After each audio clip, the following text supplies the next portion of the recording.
Hey guys, what's up and welcome back to a brand new video. And in today's video, I'm reacting to Let Me Explain Studios for the first time.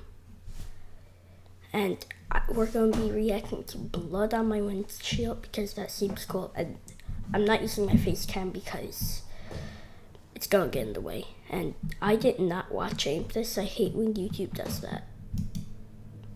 I live in Texas, and in Texas there's an abundance of wildlife, which means there's an abundance of roadkill, which means there's an abundance of buzzards. Abundance. So about the time that I had graduated high school, one day my mom and I were driving down the highway, and just ahead of us on the median strip was something that you see a lot in my area. A deer carcass and a buzzard feeding on it. I've never saw one of those before. When you're trying to learn how to drive in my neck of the woods, they always say, watch the buzzards on the side of the road. Because watch the buzzards on the side of the road. They're bad flyers and they especially have trouble taking off from the ground. So my mom and I are keeping an eye on this buzzard ahead of us, and in his beak is a huge chunk of carrion. Carrion, the word of the day, means dead decaying meat. Even at that distance, I could see he had bitten off more than he could chew. Pun intended. And as we get closer, he starts flapping his wings. He wouldn't. He might. And he did. I start yelling, Mom is yelling, there is no time to slam on the brakes. And the last possible second. The buzzard dropped the bloody putrid meat all over the front of our car. Guys, the smell. Words cannot describe the puke factor here. My screams of terror had subsided into that shocked laughter that you sometimes do when you have a near-death experience. Yeah, couple that with violent gagging.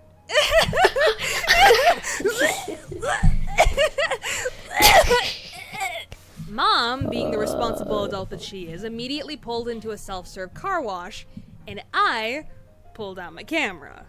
In another million years will that happen. Oh my gosh, after that. So, look at where it is.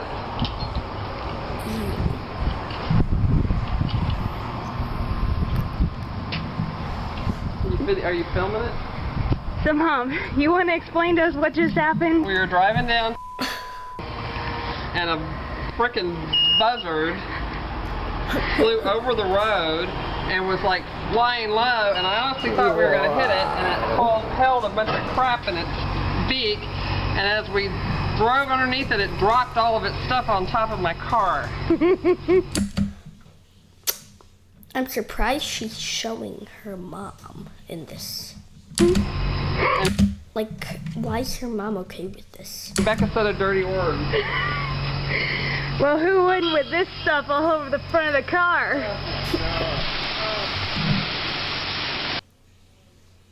We were late. Let Me Explain Studios. Wow.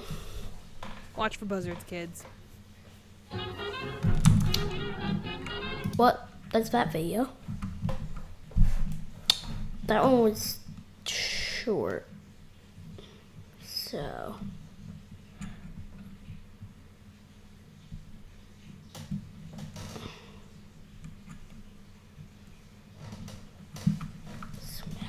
Smack talked by Kid President. My teacher makes me watch Kid President. And Let Me Explain Studios. Get smack talked by him. I need to see this. I went to VidCon and cool things happen, and I'm terrible at taking pictures. So I Great. made an animation instead because that's much simpler. So here are some of my favorite highlights from my trip to VidCon 2015. Okay. So I got to Anaheim the day before VidCon, and I was lurking around the Hilton lobby like a creeper. I checked Twitter, and one of my newer online friends, Lee, from her Only Lee channel, said she wanted to meet up with someone. I tweeted her to meet me at the Starbucks, and she arrived wearing a wolf hat. We started talking, but then she started walking, and I didn't know what else to do but follow her. We walked right out of the convention area and into the streets of Anaheim before I stopped her and said, "Where are we going?" She paused and looked around and said, "Oh, you want to go get some coffee?" So we went to a local place, got some frozen coffee, and just geeked out about animation until the sun went down. I love that girl. Lightning round! I met Olga K at her Mooshwalks booth, and she recognized me from my art and social media. I met Rusty Clanton, and he told me that this doodle I did of him on Twitter ruined his life. I thought I missed my chance to meet Jax Films after his panel, but ended up running into him waiting for the elevator at the Hilton on the last day. The second day of VidCon, I was hanging out with my Annoying Orange guys at their booth when I heard someone behind me say, "Rebecca?" I turned around and a gentleman by the name of Ben was standing there. Hi, Ben. "Yes," I said. "I watch your channel. I love your videos," he said. I could only imagine the look on my face at that moment. I was like, "You, me, selfie, now!" I was so ecstatic that someone recognized me for the first time, and I just wanted to preserve that moment forever. Ben was such a nice guy, and I'm so glad he stopped by to say hello. So at the exhibitor party the second night of VidCon, my friend Shannon was playing Mario Karts on a big giant Sorry screen in that the I didn't exhibition full hall. screen that He handed first. me a controller, and I started racing him. I've never played Mario Kart, so I sucked, of course. I'm really good But at then Mario Kart. this kid came up behind me and started smack-talking me. "You suck. Why are you so bad? It's such an easy game." I was getting kind of annoyed by this kid, but after I was done, I handed him the controller and walked away to let him play my brother, David. A few minutes later, David found me and said, "You know that was Kid President smack-talking you, right?" I didn't know. Side note, my brother beat him at Mario Karts and defended my honor. Lightning round! I met up with my friend Katie Wayne and her entourage of fans, and we all Whoa. ate a food truck lunch while listening to Nick Patera sing. Only Yeah, Lee yeah, introduced yeah. me to Swoozy, and I learned he applied to the same animation school as me and didn't get in. I think he's doing alright, though. Good. I watched a frenzied mob of people running after I don't know who nearly take down the PBS Chill Lounge in the exhibition hall. At the exhibitor party, I was hanging out with Damebo when I spotted Rhett and Link. I was a little starstruck, so I just kind of began staring at them. Dane noticed and decided to take matters into his own hands. Upon meeting Rhett, I just kind of gushed about how much I liked his show and professional talk, and he just kind of received it. Later, at a VIP party, I was eating dinner with Dane and Shannon, and Link just randomly took a seat at our table and asked what was up. Oh, hi. And once again, Dane took matters into his own hands. First impressions are important, kids.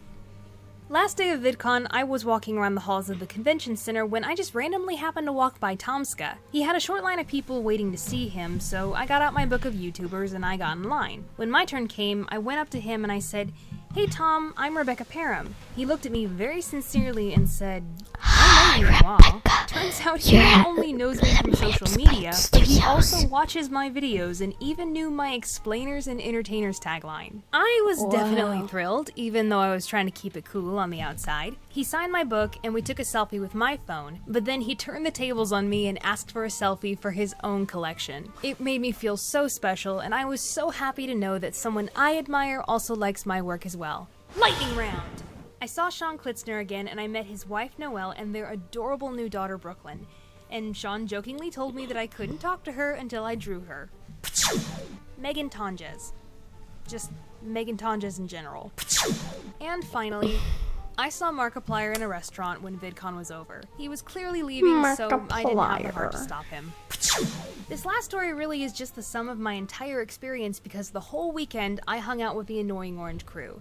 Danebo, Aaron, Steven, Shannon, Mike, and Derek. I used their booth in the exhibition hall as like a home the base of Annoying sorts, and I talked to their friends and Orange. fans like I was one of them. They gave me a lot of their Annoying Orange swag, and they introduced me to people at all the fancy parties. But my favorite moment with them was when Sorry I if I surprised mute my them mic with a little bit. framed digital painting of all of us together.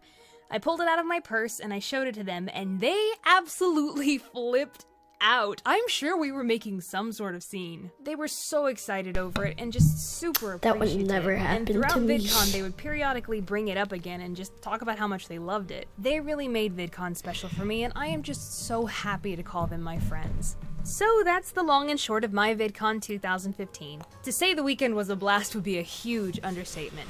It's been a while since I've had that much fun, and I just can't wait to return next year. And maybe one day, I'll be the one wearing the fancy featured creator badge. You never know. You never know.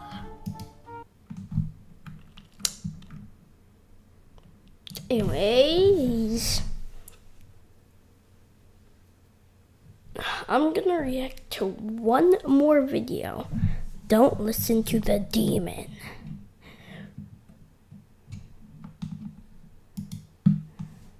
With 555 at Pizza Hut, you get up to 3 Is this mediums for even $5 animation? each, turning mealtime into deal time. Now that's delivering. I think we're all familiar with that old cartoon platitude of a character coming to a point where they need to make a decision between right and wrong, and accordingly, an angel and demon appear on their shoulders to sway them one way or the other. And Yeah. it's supposed to be a clever visual representation of a character's inner struggle. And then once the character makes a decision, said angel and demon disappear. And that's all well and good, but Yeah. here's the inaccuracy of it. That angel and demon, they never leave. They are there on your shoulder, whispering things into your ear 24/7, 365. Tell me if this sounds familiar. You'll never do anything special with your life. People far younger than you have accomplished so much more. You're losing the race. She is way more talented than you. You will never be as good as her. Wow, you are so ugly and fat. No one will ever want you. You're not strong enough to deal with what you're going through. You'll I've never definitely feel heard happy or normal again. Sounds like the awful things you tell yourself, doesn't it? What that demon basically is the symbolic embodiment of your pessimism, your fear, your anger, your ego, your hate. And it's not just telling you to do bad, selfish things like stealing or lying. Why does she have a picture, a poster in the background that says emo band? Rebecca, explain yourself. Cheating. It is telling you to do those things, but it's not just that. It's that voice in your head telling you stuff like, well, You have nothing to offer the world. You are a waste of space. The world is falling apart at the seams. You can't have any faith in people or in good. No one actually likes you. All your friends think you're annoying. Shut You up, little don't demon. deserve to feel loved. If you died tomorrow, no one would care. I bet nobody would even notice.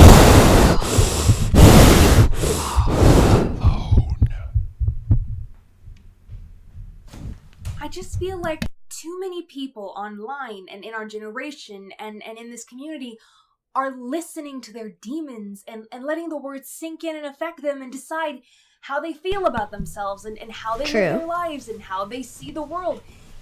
And I dare say they even let it define who they are. And I want to know, why? Why are we listening to the demon? This degrading voice that you have created inside your head, it is not protecting you, it's not helping you, it's not telling you some hard truth. It is only hurting you. Listening to it only brings you further harm every single time. You'd think there'd be some operant conditioning going on here.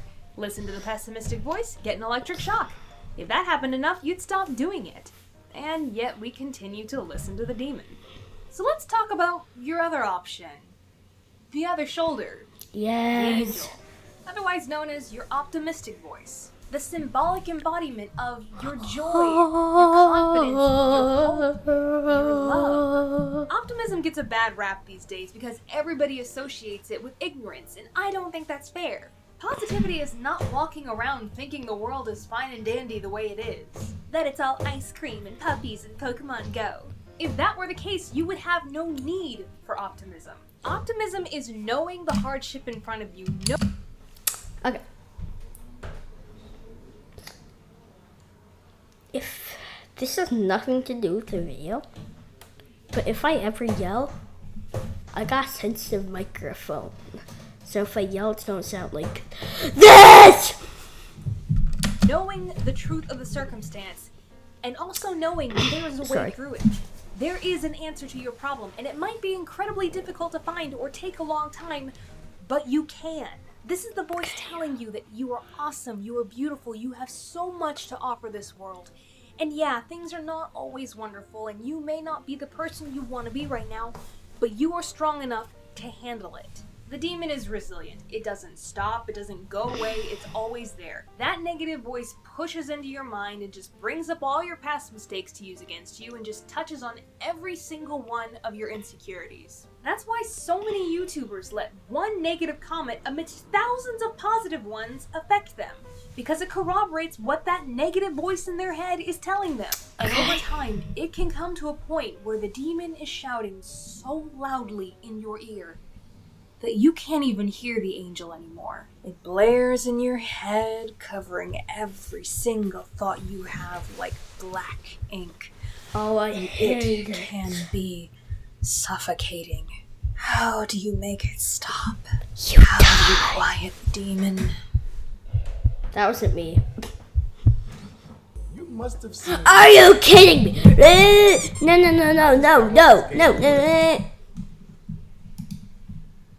For me, it was realizing that this voice is a lie. Everything it tells you is a lie. Putting it another way, it's all in your head. You prove your demon wrong all the time without even realizing it. You overcome obstacles, you make your rent payment, you passed that really hard test, you lost a couple pounds on your diet, you got your taxes done, you finished your story, you wrote your song, you shot, edited, and uploaded that video. You called the doctor to make an appointment even though you have phone anxiety. And the world did not end. And sometimes other people can prove your pessimistic voice wrong. You want to know who proved my demon wrong? You guys. The first time I wanted to upload a live action video to this channel, my demon told me that you would all hate me, that you would all unsubscribe, that all the comments would be about how fat and ugly I am, that no one would listen to what I had to say. And boy, did you guys prove my demon wrong. I listened to my demon the majority of my life, and I believed so much of what it told me, no matter how many times I proved it wrong. And it nearly destroyed me. But you know what? I'm done listening to the demon. I'm done with the stupid voice in my head telling me that I'm not talented enough, that I'm not capable enough, that I'm not beautiful, that people secretly hate me, that I will never get anywhere in life, that I don't deserve to be loved. Rebecca. I'm done listening to the demon. I want to listen to the angel. I want to listen to the voice that tells me stuff like, Yeah, you know what? You're not where you want to be creatively right now, but with some hard work and practice, you absolutely can get there. Hey, let's look at this girl's work. It is so inspiring. Oh, and leave a nice comment on her blog. She'll love that. It'll make her feel good. Oh my goodness, girl, you are so beautiful. Look at the curve of those hips and those cute, chubby legs. You should wear your favorite dress today. You need to feel like a queen. Oh, and you should go over there and tell that girl how adorable those shorts are on her. Okay, I'll level with you. This looks pretty bad, but you are absolutely smart enough to figure this out. You have done so many amazing things before. You got this. Hey, I know it hurts. You're very sad you lost your dad. But you are strong, and you will make it through this. It won't hurt like this forever, I promise. that is the voice that I am choosing to listen to. I may hear what the demon is saying, but I have a choice whether I listen to it or not. And so do you. Don't listen to the demon. Okay, explainers and entertainers, if you want to discuss more about this, please do so in the comment section below. Decide if you're going to listen to your angel or your demon and write something accordingly. This has been Rebecca Parham. Thank you so much for tuning in, but now I gotta tune out. Love you. Okay. He talks in your ear when you're lonely, laughs at you when you're spent. Your fears make a feast when he's hungry. Your brain charges no rent. Well, I hope you guys enjoyed this video. By then, I'll see you next time. Goodbye.